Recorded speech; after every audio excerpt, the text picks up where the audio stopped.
లోక్సభ ఎన్నికలు సమీపిస్తున్న వేళ పాలమూరు జిల్లా రాజకీయాలు ఒక్కసారిగా వేడెక్కాయి. ముఖ్యంగా బీజేపీ కాంగ్రెస్ నేతల మధ్య మాటల యుద్ధం తీవ్రస్థాయికి చేరింది.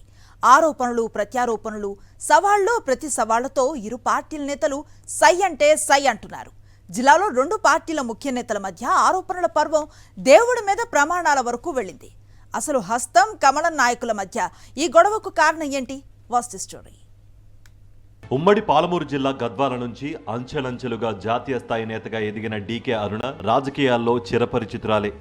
కాంగ్రెస్ నుంచి రాజకీయ ప్రస్థానం మొదలైన ప్రస్తుతం బీజేపీ జాతీయ ఉపాధ్యక్షురాలుగా ఆమె ఉన్నారు.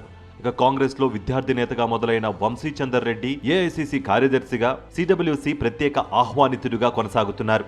2019 ఎన్నికల్లో వీరిద్దరూ మహబూబ్ నగర్ లోక్సభ స్థానం నుంచి బీజేపీ, కాంగ్రెస్ పార్టీల తరపున పోటీ చేసి బీఆర్ఎస్ చేతిలో ఓటమి చెందారు. రాబోయే లోక్సభ ఎన్నికల్లో సైతం మరోసారి తలపడేందుకు వీరిద్దరూ ఆసక్తి కనబరుస్తున్నారు. కమలం, హస్తం పార్టీల తరపున తమకే సీట్లు వస్తుందనే ధీమాలో వీరిద్దరూ ఉన్నారు. వంశీచందర్ రెడ్డి ఇటీవల మహబూబ్ నగర్ జిల్లా కేంద్రంలో జరిగిన కాంగ్రెస్ కార్యకర్తల సమావేశంలో 2019 ఎన్నికల్లో కాంగ్రెస్ పార్టీ నుంచి పోటీ చేసేందుకు డీకే అరుణ 15 కోట్లు డిమాండ్ చేసినట్లు ఆరోపించారు. దీంతో దుమారం చెలరేగింది. అవకాశవాద రాజకీయాలకు ఆమె పాల్పడిందని ఘాటైన వ్యాఖ్యలు చేశారు. ఆమె డబ్బులు డిమాండ్ చేసిన సమయంలో పార్టీ పెద్దలు జానారెడ్డి, ఉత్తమ్ కుమార్ రెడ్డి, దామోదర రాజనరసింహ తదితరులు ఉన్నారని కూడా వంశీచందర్ చెప్పారు. ఒకవేళ తాను చేసిన ఆరోపణలు తప్పని డీకే అరుణ అంటే, తాను నమ్మే శ్రీరాముడి మీద ఆమె ప్రమాణం చేస్తే తాను రాజకీయాల నుంచి శాశ్వతంగా తప్పుకుంటానని సవాల్ విసిరారు. ఈ సవాల్కు స్పందించిన డీకే అరుణ ప్రమాణం చేసేందుకు సిద్ధమేనని ప్రతి సవాల్ విసిరారు.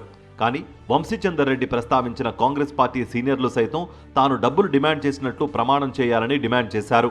ఇద్దరు నేతల సవాళ్లు ప్రతి సవాళ్లతో ఈ వివాదం ముదిరింది. ప్రజల్లో గుర్తింపు లేని వంశీ తనపై పిచ్చి ఆరోపణలు చేసి గుర్తింపు, ప్రచారం పొందాలని చూస్తున్నారని డీకే అరుణ ఎద్దేవా చేశారు. ఆ పార్టీ వ్యూహకర్త సూచన మేరకే సంచలనాల కోసం ఇలాంటి చౌకబారు ఆరోపణలు చేస్తున్నారని డీకే అరుణ కొట్టిపారేస్తున్నారు. ఇదే సమయంలో ఆమె కంటే తాను మొదటి నుంచి ఉన్నత స్థాయిలోనే ఉన్నానంటున్న వంశీ ఆమెను తాను చూసి ఓర్వలేకపోవటం అనేదే ఉండదన్నారు. 2006 నుంచి తాను ఏఐసీసీ కార్యదర్శిగా పనిచేస్తున్నానని చెప్పారు. డీకే అరుణ ప్రమాణం చేయగలిగితే మహబూబ్ నగర్ టౌన్ టీచర్స్ కాలనీలో ఉన్న రామాలయానికి రావాలని కోరారు. తాను వ్యక్తిగతంగా ఆహ్వానించేందుకు ఫోన్లో సంప్రదించిన ఆమె అందుబాటులో రాలేదని వంశీ ప్రకటన విడుదల చేశారు. చెప్పినట్లుగానే కాంగ్రెస్ నేత వంశీచందర్ రెడ్డి పార్టీ నేతలు, కార్యకర్తలతో రామాలయానికొచ్చి ఆమె కోసం చూశారు. డీకే అరుణ మాత్రం హాజరు కాలేదు. డీకే అరుణ 2019 ఎన్నికల్లో కాంగ్రెస్ తరపున పోటీ చేసేందుకు 15 కోట్లు అడిగినట్లుగా ఆలయంలో మరోసారి తాను శ్రీరాముడు సాక్షిగా ప్రమాణం చేస్తున్నానని వంశీచందర్ ప్రకటించారు.